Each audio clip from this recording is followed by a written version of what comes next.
Je me retrouve seule dans un pays. Qu'est-ce que je vais faire pendant 4 mois quoi? J'ai pas ma place ici. La première fois de ma vie que je voyageais seule, je me sens mieux au Japon qu'en France. Étudiante pendant 6 mois à l'étranger, c'est pas fait pour tout le monde.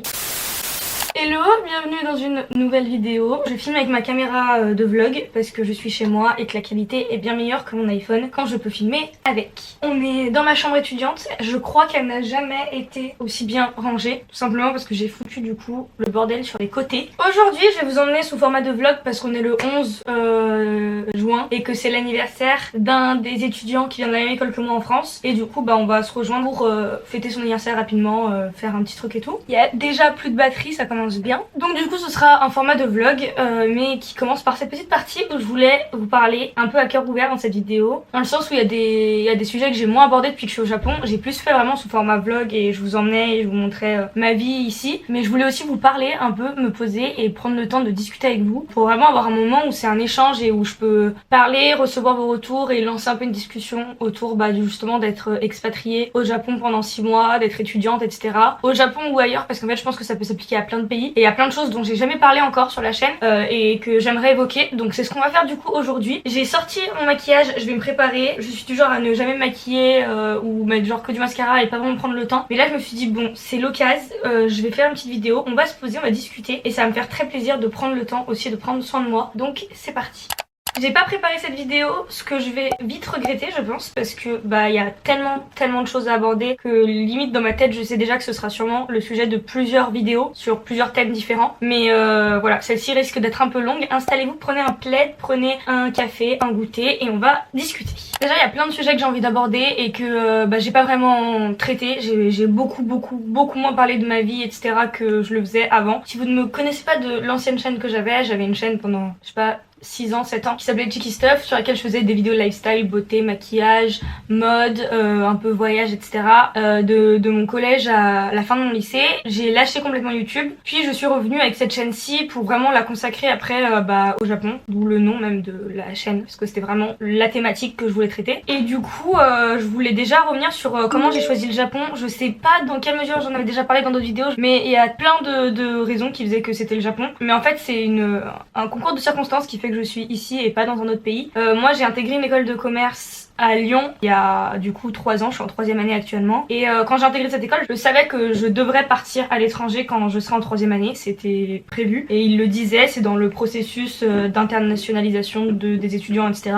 Du coup moi je le savais, j'ai intégré un programme en 5 ans et la 3e année pour le coup il y avait un semestre qui se faisait à l'étranger, soit le premier semestre soit le 2e semestre. Et le format par contre de cette aventure à l'étranger, il était libre dans le sens où on pouvait soit faire un stage, soit intégrer une école comme j'ai fait moi, une université. Du coup moi de base je voulais faire un stage, mais bon ça c'est une autre histoire, mais je pensais faire un stage soit la Suède m'attirait beaucoup, genre les pays nordiques m'attiraient, je sais pas pourquoi, j'y avais pensé. Donc pour le coup je pense que c'était ça un peu mon choix number one. Je me suis dit je vais faire un stage comme ça moi je pourrais bosser et je serais pas trop loin etc. Puis en fait tout le monde avait choisi depuis je pense la 2e année au moins ce qu'ils avaient choisi de faire, enfin ce qu'ils allaient demander au moins, parce qu'après il y avait un processus de sélection avec un classement etc pour attribuer les places. Il y avait un nombre de places limité pour les universités. La plupart des gens voulaient aller en université pour pas avoir à se prendre la tête avec un boulot de 35 heures par semaine, un rapport de stage, tout ça. Les gens se disaient bon je vais à l'université, je vais rencontrer des jeunes et tout, ce sera cool, ce qui est vrai. Et en fait moi j'ai bifurqué sur cette idée là parce que comme je vous disais de base je voulais faire un stage et j'ai bifurqué sur l'idée d'aller en université genre 2 semaines avant d'avoir à faire nos choix, donc vraiment tout début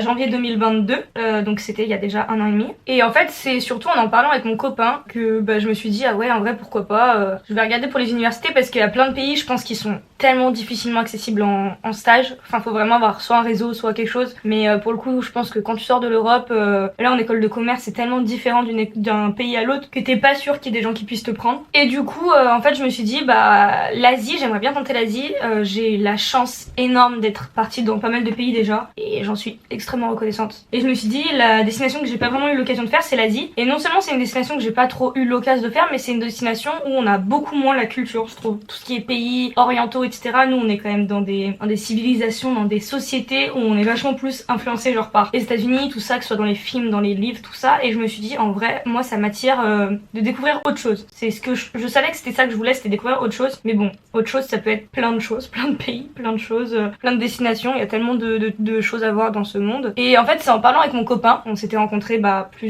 quasiment un an avant. C'est en parlant avec mon copain que je me suis rendu compte que le Japon c'était vraiment une destination. Je le savais pas moi que c'était autant prisé. Genre c'est vraiment après, une fois que j'ai pris la décision d'aller au Japon, que je me suis rendu compte que tout le monde était vraiment en kiff sur le Japon et un peu fasciné. Rares sont les personnes où genre quand tu dis Japon, ils disent ah bon ok ouais, la plupart des gens ils te disent waouh le Japon et tout c'est fou, je sais pas, il y a une espèce de fascination. Je me tape 2 boutons dans le cou, c'est absolument génial. Et du coup j'ai beaucoup parlé avec mon copain, on a discuté à deux, on était déjà ensemble mais depuis pas très longtemps. Voilà, moi c'était prévu de toute façon que je parte à l'étranger depuis longtemps, je le savais, il le savait et il m'a vraiment du coup aidé dans cette décision parce qu'il m'a dit en vrai on a pesé tous les pays qu'il y avait, on a regardé même pour les demandes que j'ai faites dans certains pays et tout, quelles étaient les meilleures universités dans le sens les plus agréables à vivre, dans le sens tout ça. On s'est renseigné un peu, en plus il a genre notamment des amis qui vivent aux États-Unis donc on a pu demander aussi des avis de ses proches et de mes proches, ça c'était vraiment cool. Et le Japon en fait ce sera sûrement le sujet d'une autre vidéo, j'en reparlerai, mais avec mon copain on a une différence d'âge qui fait que lui a déjà beaucoup voyagé et qu'il aime ça et que c'est quelque chose qui l'intéresse beaucoup, genre l'ouverture sur d'autres cultures, découvrir plein de choses et notamment l'Asie. Il est plus attiré par l'Asie que notamment par genre l'Amérique ou d'autres destinations et c'est vrai qu'il y a un truc assez fascinant avec l'Asie de plus en plus j'ai l'impression, ça fait beaucoup de plus. Et du coup on en a parlé, lui il était déjà allé au Japon 4 fois, il connaissait déjà énormément de lieux à visiter, de choses à faire, tout ça. Du coup on a parlé du Japon, je me suis renseignée de mon côté. En fait t'es fascinée je trouve quand même assez rapidement. Le Japon on dit souvent que c'est le voyage qu'il faut le plus préparer dans sa vie parce qu'il y a une différence culturelle qui est assez importante. Pour en avoir parlé avec des expatriés français ici, ils disent que tout est relatif hein, bien sûr. Il y a plein d'autres destinations où je pense que la rupture culturelle doit être d'autant plus importante. Mais bon, c'est quand même un peu un titre de comparaison. On dit que dans les pays développés où les gens vont beaucoup, le voyage souvent touristique a beaucoup préparé et qui surprend, c'est le Japon. Et voilà, j'aurais sûrement jamais pensé au Japon si mon copain ne m'en avait pas parlé et qu'on n'avait pas abordé le sujet, etc. Donc comme quoi, c'est vraiment important de parler autour de soi avec des gens. Tout ça, ça ouvre l'esprit à d'autres choses, à d'autres possibilités. Et moi, je suis très contente de l'avoir fait parce que je serais probablement pas dans un lieu aussi cool qu'ici si j'avais pas discuté de ça et j'aurais pas saisi l'opportunité. Et du coup, pour revenir à mon école, mon école elle proposait des destinations au Japon dans 3 villes notamment. Et du coup j'ai mis Tokyo et j'ai été prise à Tokyo. Et en fait en un mois du coup je suis passée de je ferai peut-être un stage en Europe à je suis prise dans une université au Japon et à Tokyo, dans la plus grande mégalopole du monde. Donc je vous parle de ça, c'était en janvier 2022 et assez rapidement j'ai eu énormément de chance parce que comme je vous le disais, la différence d'âge tout ça fait que mon copain il a pu me proposer de venir avec moi au Japon pendant le premier mois, qu'on s'installe, qu'on visite et qu'on s'installe au Japon, et notamment moi à Tokyo, avant que lui rentre en France et qu'on ait ce moment-là privilégié pendant quelques temps, notamment du coup ça a duré quasiment un mois, et c'était probablement une des meilleures décisions qu'on ait jamais prises parce qu'on a eu la chance aussi de pouvoir la prendre, hein, on pèse cette chance, mais du coup c'est ce qui s'est passé et on a vite préparé tout ça, et du coup j'ai vraiment pour le coup passé 1 an et 3 mois à préparer ce voyage, et ça je sais que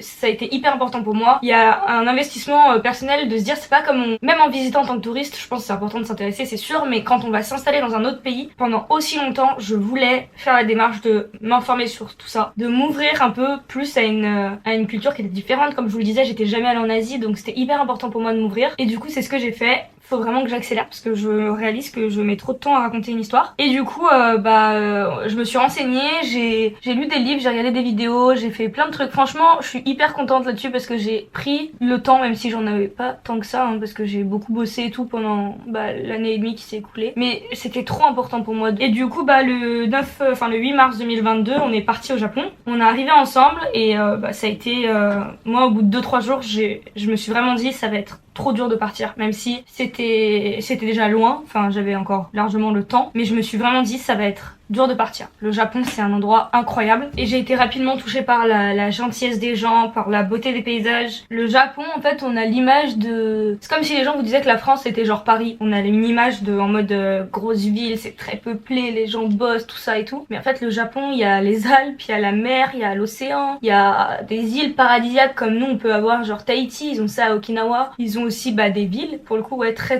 peuplées, beaucoup plus qu'en France notamment s'il faut comparer. Ils ont plein d'îles donc ça donne des des décors très différents si vous changez d'île. À la fois on le sait, mais à la fois ça surprend et beaucoup de gens ne connaissent pas cette partie du Japon. Donc voilà, on a fait un mois de road trip, un des meilleurs mois de ma vie, probablement un des meilleurs mois de notre vie aussi en tant que couple, parce que ça a été une aventure exceptionnelle. J'ai filmé tous les jours je crois de ce road trip, tout est sur cette chaîne, donc si ça vous intéresse vous pouvez aller voir. Et ça a vraiment été une aventure. C'est grâce notamment à je pense que c'est un mix de la préparation en amont plus ce road trip de un mois que je suis tombée amoureuse du Japon et que j'ai autant aimé et que j'ai autant pu apprécier et me connecter à la culture, parce que faut vraiment se laisser un peu transporter par ça aussi et laisser de côté un peu notre vision à nous de faire, etc. Je reviendrai là-dessus, ce sera sûrement même le sujet d'autres vidéos que j'ai envie de faire et d'en parler, parce que il y a de vraies différences qui sont énormes. Genre vraiment, de vraies ruptures culturelles. Et il faut se laisser aussi un peu transporter, je pense, par la culture dans laquelle on arrive, une manière de vivre, une société qui est différente de la nôtre et qui a l'air de fonctionner pour eux et qui a plein de choses à nous apprendre aussi. Tout comme quand eux viennent en France, bah, ils ont plein de choses à découvrir, plein de choses à apprendre. Du coup, comme je vous disais, c'est, je pense, un des meilleurs mois que j'ai pu vivre dans ma vie. C'est dur à dire, mais je pense que le Japon, c'est aussi la destination que j'ai préféré faire dans ma vie. Et j'ai de la chance d'en avoir déjà fait pas mal. Donc ouais, franchement, c'est un pays que j'adore. Puis maintenant, il y a une notion de... C'est mon pays un peu de cœur aussi. Donc voilà. Et du coup, ça a été tout le mois de mars jusqu'à début avril. J'étais avec mon copain, etc. Et c'était génial. Mais ça a été hyper dur. L'après, le fait qu'il parte, que mon copain rentre en France et que je me retrouve ici, je pense que j'aurais pas pu je sais pas pourquoi, mais j'ai vraiment été surprise par le truc. Pas surprise dans le sens où je m'y attendais pas, parce que je m'y attendais, mais surprise par la réaction que j'ai eue. Ça m'a vraiment mise mal. Je sais pas si j'avais déjà fait des crises d'angoisse, c'est dur à dire. Je pense que j'en avais jamais fait. Et là, pour le coup, j'ai été très mal. Ça a été hyper dur. Et c'est pas un truc que j'avais entendu avant et que j'avais vu avant sur des chaînes YouTube ou quoi que ce soit. J'avais jamais entendu des gens en parler comme ça. Et moi, je sais que c'est un concours de circonstances particulier qui fait que le fait que mon mec vienne et qu'il rentre en France après un mois de road trip qui nous a explosé de fatigue. À la fin du road trip, quand ça s'est terminé, t'as toute la redescente un peu de l'adrénaline et l'arrivée de la fatigue qui fait que ça a été horrible. Genre moi j'ai été vraiment mal. Je sais pas comment dire, mais jamais j'aurais pensé un jour pouvoir être aussi mal. Genre vraiment, j'ai vomi pendant 2 jours de stress et tout. J'étais pas capable de manger, de quoi que ce soit. Ça m'a mise vraiment mal. Et c'est hyper compliqué à expliquer ce qu'on ressent quand on est mal. Je sais pas si les gens qui regardent cette vidéo ont déjà eu des périodes comme ça, un peu de crise d'angoisse ou de stress ou de tristesse. Moi, c'était une espèce de tristesse et d'angoisse profonde. Genre, j'avais l'impression que j'étais abandonnée, qu'il n'y avait pas de solution. Je me disais, mais je me retrouve seule dans un pays. En fait, je me disais, mais qu'est-ce que je vais faire pendant 4 mois, quoi? J'ai pas ma place ici. C'était la première fois de ma vie que je voyageais seule. En fait, ce qui a été horrible pour moi, c'était de me voir dans cet état. Me voir dans un état déplorable. Mais vraiment déplorable pendant 2-3 jours. Vraiment hard, en mode, pas pouvoir manger, pas pouvoir dormir et vomir, quoi. Et j'essayais d'aller mieux. J'en parlais, notamment avec mes proches, etc. J'ai pu en parler avec mon copain, j'ai pu en parler avec tout le monde, qui essayaient de m'aider et qui ont franchement eu les bons mots, et ça c'est hyper important, et merci, je suis entourée de gens comme ça parce que ça m'a beaucoup aidé. J'ai pu en parler avec eux et je me suis laissé du temps parce que je savais, en fait c'est ça qui était hyper bizarre, c'est que j'étais très lucide, genre je savais que c'était atroce de me voir dans cet état. D'autre côté, je n'arrivais pas à arrêter de vomir, etc. J'ai tout essayé, rien ne pouvait arrêter cette tristesse, cette déprime dans laquelle j'étais. À la fois je savais que ça allait passer, que le temps allait faire son truc et que j'allais pas rester dans cet état là indéfiniment, heureusement, mais c'était hyper dur. J'y suis allée step by step et en vrai ça allait mieux de jour en jour, notamment au bout d'1 ou 2 semaines. De toute façon je me suis forcée, je me suis fait un peu violence et puis voilà, j'ai essayé de m'ouvrir à des gens, d'aller discuter, de me promener, tout ça. Mais en fait c'est ça un peu le sujet de la vidéo. J'avais pas vu de vidéo qui parlait de l'aspect de la solitude dans le fait d'être expat. Franchement le décalage horaire m'angoissait aussi parce que t'as la notion d'avoir l'impression d'être seule au monde, littéralement sur une île à l'autre bout du monde. Quand tu veux appeler des gens, quand tu te sens pas bien, t'as l'impression que tu peux pas les appeler et que t'es seule. Et ça joue aussi moi sur mon stress. Je sais pas si c'est commun ou pas, mais en tout cas ça a été comme ça pour moi. Et quand j'en ai parlé avec ma soeur qui elle a vécu à Londres pendant 1 an, et même si elle avait pas le décalage horaire, elle a quand même vécu seule. Elle est rentrée je crois 1 ou 2 fois en France, mais très peu quoi. Elle a vraiment été loin, puis elle a dû tout construire toute seule aussi. Et elle a un caractère qui fait que, même si ça a été dur au début, on en a parlé, et ça c'est quand même, je pense, assez normal d'arriver de se sentir un peu dépaysée. Elle, avec le temps, et c'est le message que je voulais passer dans cette vidéo, on en a parlé parce que du coup mon mec est parti, elle est venue un mois plus tard, on a passé un mois ensemble, donc j'ai la chance énorme que je pense personne n'a, qui est d'avoir eu mon copain pendant un mois, puis ma soeur pendant un mois, enfin sur 5 mois en étant expatriée au Japon. Ma chance elle est vraiment immense, et ça je le mesure, et voilà, merci. Je sais qu'il regarde cette vidéo. J'ai cette personnalité qui fait que c'est hyper dur pour moi d'être loin, seule.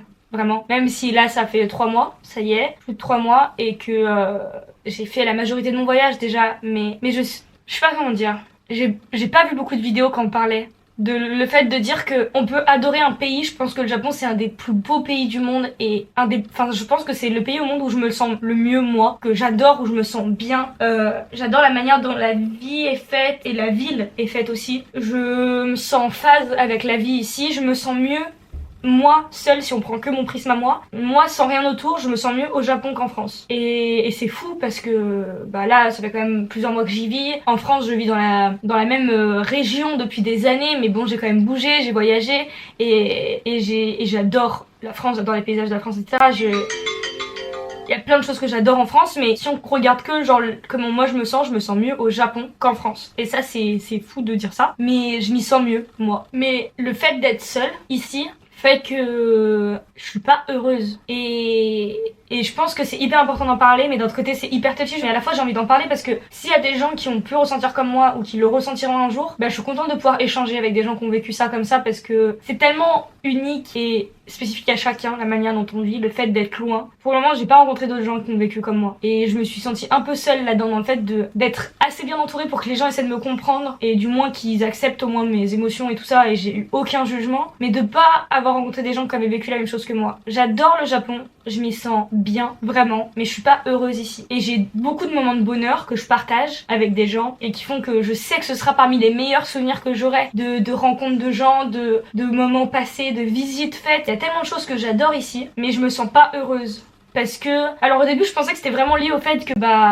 j'en parle pas trop sur cette chaîne, mais je vis avec mon copain depuis un moment maintenant, que j'ai mon chat qui est chez moi, et j'ai une relation hyper fusionnelle avec mon copain et mon chat, et j'adore cette vie là que j'ai. On vit tous les trois, je suis paxée avec mon copain, on a nos projets, on aime beaucoup cette vie à deux, dans le fait d'avoir nos projets, d'avoir nos voyages, d'être très indépendant dans nos vies professionnelles, et moi ma scolarité, tout ça, mais d'être très fusionnel et sur la même longueur d'onde sur nos projets perso, ce qui est la base quand même, je pense, quand t'es dans cette notion d'engagement, parce que sinon ça doit être compliqué. Mais voilà, ma soeur quand elle est venue au Japon, elle décrivait ça en disant que pour elle, sa maison c'était elle-même, et que pour moi ma maison c'était ma famille. Et quand je dis ma famille, aujourd'hui ma famille c'est surtout mon conjoint et mon chat, voilà, parce on considère notre chat comme notre enfant limite, dans le sens affectueux, pas dans la manière dont on l'élève, mais dans la manière genre dont on l'aime, et la place qu'il occupe dans nos vies, et l'amour qu'on lui donne, le temps qu'on lui consacre, etc. aussi.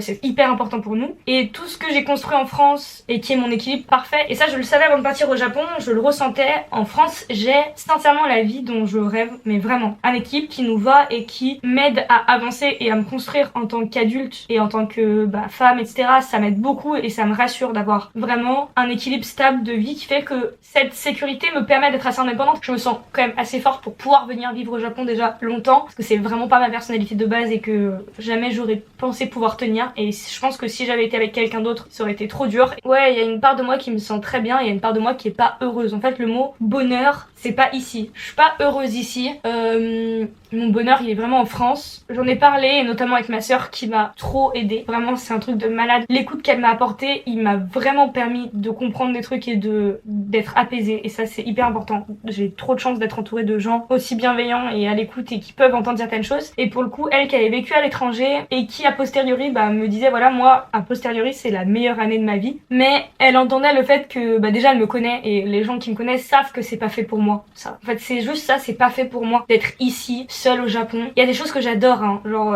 déjà comme je vous disais, la ville je m'y sens bien, j'ai du temps, je peux lire, je fais du sport, je peux monter mes vidéos, je peux aller me promener, j'ai pas de contraintes. Ça c'est des choses qui sont chouettes et que j'aime bien, et qui me créent des moments de bonheur, mais qui me rendent pas heureuse. Je sais pas si ça fait sens. Je pense que beaucoup de gens vont regarder cette vidéo et vont vraiment être en mode genre what the fuck, et ne vont rien comprendre, et c'est très introspectif ce que je dis, hein. Probablement trop pour beaucoup de gens, et je vous comprends, y a pas de souci, j'entends.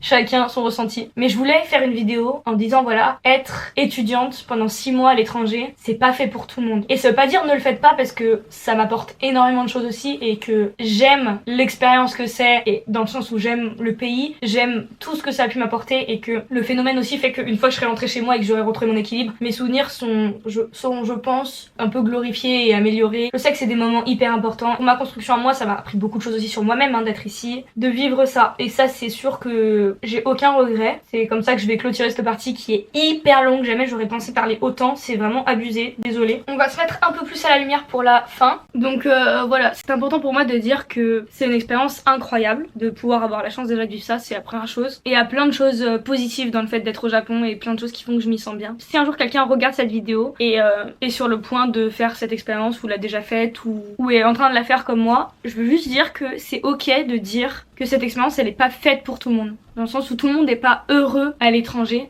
seul, en ayant à construire tout son équilibre autour de soi, en ayant toute une partie de sa vie qui est en France ou dans un autre pays. C'est ok aussi de le dire et j'ai été assez bien entourée pour l'entendre par des gens autour de moi, de me dire en fait c'est ok, kiffe ton truc au Japon et si c'est pas la meilleure expérience de ta vie, parce que t'entends tout le monde rentrer et dire ah ben moi la fois où j'ai vécu 6 mois à l'étranger c'était vraiment genre les 6 meilleurs mois de ma vie, les gens rentrent, ils sont en déprime etc. Et c'est ok d'avoir juste hâte aussi de rentrer. Moi j'ai hâte de rentrer, de retrouver comme je vous dis la vie que j'avais, les proches que j'ai hâte de rentrer d'une certaine manière, ça m'empêche pas de profiter. Je pense que l'idéal il est quand on n'est pas non plus pressé de rentrer. Moi parfois j'essaie aussi de m'ancrer un peu dans le temps et de me dire vas-y profite, tu sais que tu rentres dans tant de semaines, tant de jours, profite aussi de l'instant présent et t'inquiète pas, tu vas rentrer et ta vie va reprendre et ce sera pas grave si en rentrant tu dis pas aux gens bah, vivre au Japon seul ça a été la meilleure expérience de ma vie, je me suis sentie indépendante, je me suis sentie forte, je me suis sentie heureuse. Si c'est pas le cas, c'est pas grave. Et il me reste encore du temps ici et peut-être que si un jour je dois refaire cette expérience ou si un jour je dois même là rentrer dans 2 mois, j'aurais peut-être changé d'avis. Il y a peu de chance parce que bah maintenant ça fait déjà plusieurs mois que je vis ici, mais si je dois rentrer et avoir changé d'avis et dire ah bah ouais en fait si ça a été la meilleure expérience de ma vie, bah c'est ok,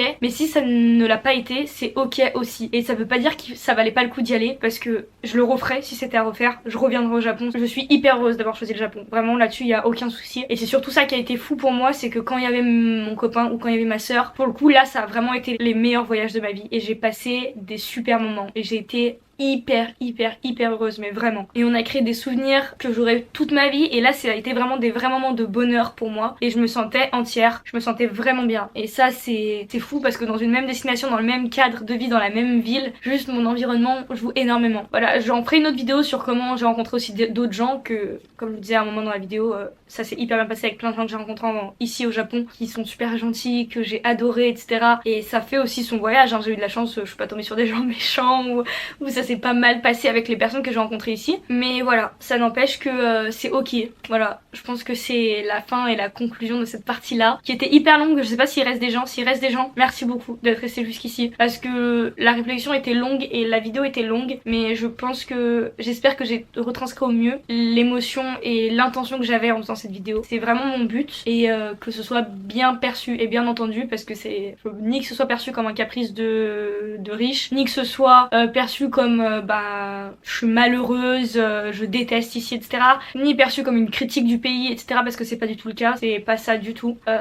Voilà, juste dédramatiser certains trucs. Parfois c'est bien aussi de déglorifier des idées qu'on a, genre de déglorifier le fait que dans sa vie, ses 18 ans ça doit être comme ça, ses années d'études ça doit être comme ça, le fait de s'expatrier dans un pays ça doit être comme ça, bah non, chacun le vit comme il le vit, chacun puise son bonheur dans des choses différentes aussi, c'est bien de se le dire. Donc voilà, je vais arrêter là parce que genre je sais pas, ça fait 30 minutes que je filme, c'est une catastrophe, j'ai vraiment abusé et j'ai plein de choses encore à faire, faut que je change mes draps parce que là j'ai genre tiré mon lit pour faire genre il est rangé mais faut que je le change, donc je vais changer mes draps, finir de me préparer, ranger tout le bordel que j'ai mis pour cette vidéo entre autres et voilà, donc c'est parti.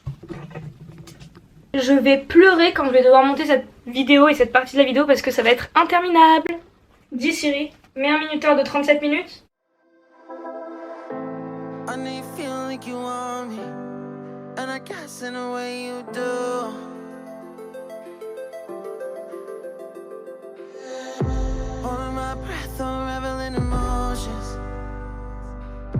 Some space to think this through. Call me all night long. Try to give you hints and a heart to see. La réalité c'est ça, c'est que j'ai des trucs à rendre en japonais tout le temps. Là c'est une composition à rendre pour demain. Je vais bien évidemment solliciter mes amis japonais pour qu'ils puissent au moins me corriger et me dire si cette composition qui raconte ma journée à Universal Studios avec ma sœur leur semble correcte. Si vous parlez japonais, que vous le lisez, pas la peine de me corriger parce que ce sera bien trop tard quand vous verrez la vidéo. Ça y est, je suis prête, je suis passée à l'iPhone. Je vous montre vite fait comment je me suis habillée et vous ne voyez absolument rien. En gros, j'ai juste mis un jean et j'ai mis un t-shirt que j'ai acheté ici. C'est la première fois que je porte ce t-shirt et j'aime beaucoup. On est très content de cet achat utile et rentabilisé. 1 hour later. No matter where you find yourself, no matter what kind of stuff is going on in your life, underneath it all, everything's actually all right. You're okay. You have more power than you might be giving yourself credit for. And if you have something that's going on in your life right now that's challenging. J'ai vu genre une pub. C'est abusé, j'avoue, là ils ont vraiment été radins. Take care of yourself. You're worth it. You can have this feeling anytime you choose.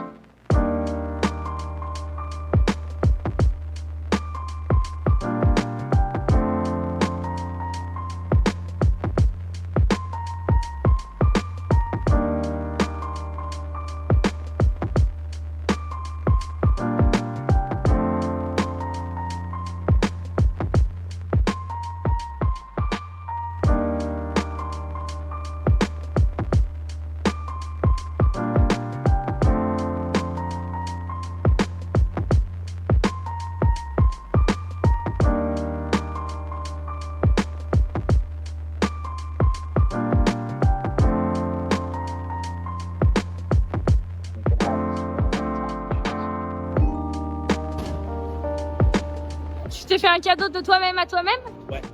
Pour tes 21 ans? Ouais, c'est Tu l'as important. payé combien? C'est 6 millièmes de base.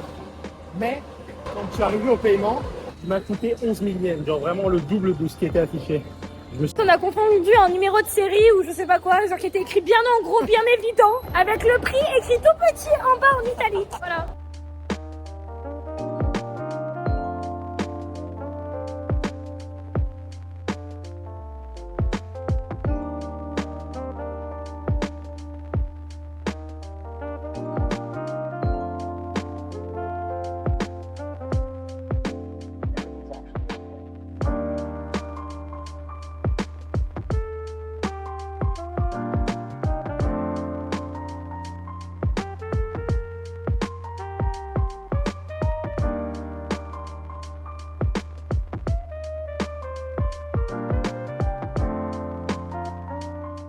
Ça y est, je viens de rentrer. J'ai passé une journée chouette en vrai. Là il est déjà 17h45. Du coup je suis rentrée, je vais reprendre de toute façon mon montage et tout. Je vais chiller un peu ce soir. Faut que je finisse le devoir de japonais que je faisais tout à l'heure parce que du coup je l'ai envoyé à des potes japonais qui me l'ont corrigé. Et j'ai fait 2 fautes donc faut que je les corrige avant de la faire genre au propre. Voilà, finir vite fait de ranger 2-3 trucs et préparer ce qu'il faut pour du coup les cours de demain. Voilà, de toute façon je vais vous emmener en vidéo et c'est parti. Vous savez ce que c'est ça? C'est une rédaction terminée, une composition même terminée. Parce que les japonais appellent ça des compositions, ça fait un peu plus intellectuel, c'est vrai. Sur ce, je vais ranger ceci et continuer mon montage de ma vidéo. Je ne sais pas pourquoi j'ai mis la caméra aussi basse.